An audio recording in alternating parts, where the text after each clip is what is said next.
Macrini Chomya mukyala eyeetunda weewaawo ayagala kumuyita neekolera gyange. Macrini y'omu ku bakyala abagambye nti bawerera ddala emitwalo 11 mu ggwanga lyonna nga beegattira mu kitongole ekirwanira eddembe ly'abamalaaya ki Alliance of Women to Advocate for Change. Ssaawa zino abakyala nga individuals tuyina mutwalo 11 mu 1,000 betwanga individuals across the country. Macrini ne banne olwaliro beegasse ku mugendo gw'ebitongole by'obwannakyewa nga UN Women, Uganda Network of Young People Living with HIV and AIDS, abavubuka abalina akawuka n'ekitongole ki International Community of Women Living with HIV Eastern Africa okulwanyisa ebikolwa eby'okutulugunya abakyala n'abaana abawala. Macrini alumiriza nti nga bakola emirimu gyabwe okwebezaawo bafuna okusomoozebwa kungi omuli ne poliisi okubatulugunya, era baagala kino kikomezebwe kuba kityobola eddembe ly'abakyala. Ababwa akufuna ayagala amufuneko sex ow'obwereere ate nga tamusasudde, ate oluusi amukozesezza nga talina na kondomu.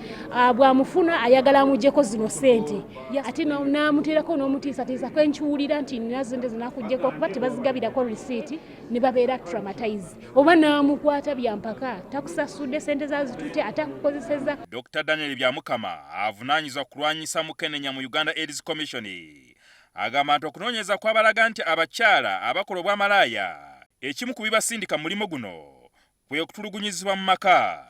Where they are working, they are being violated by men. But what really pushes them at certain early age to live this lifestyle, pure violence, there's nothing else. Each one tells their story using different words, it comes down to violence. Banira beegattiddwako maama w'obukulembeze obw'ensikirano obw'abaluulu, naye ng'avuddeyo okutegeeza nga bw'alina akawuka akaleeta mukenenya era mwetegefu okwegatta ku mugendo gw'abalwanirira eddembe ly'abakyala. This is my first time. I'm going to tell you, I have been living, or rather I'm living with the virus for the last, as long as my youngest son. I was transfused immediately after my son was born. My son, who is now the king. I have not let HIV define me now.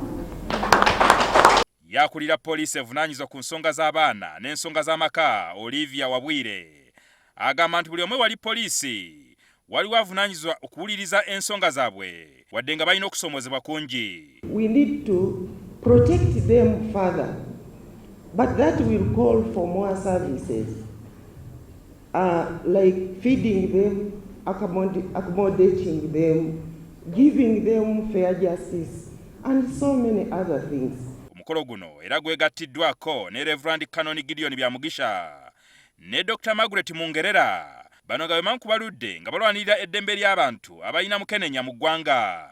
Reverend Gideon Byamugisha amaze emyaka 27 bukyanga alangirira nga bw'alina mukenenya. Jingo Francis, NTV, Akawungeezi.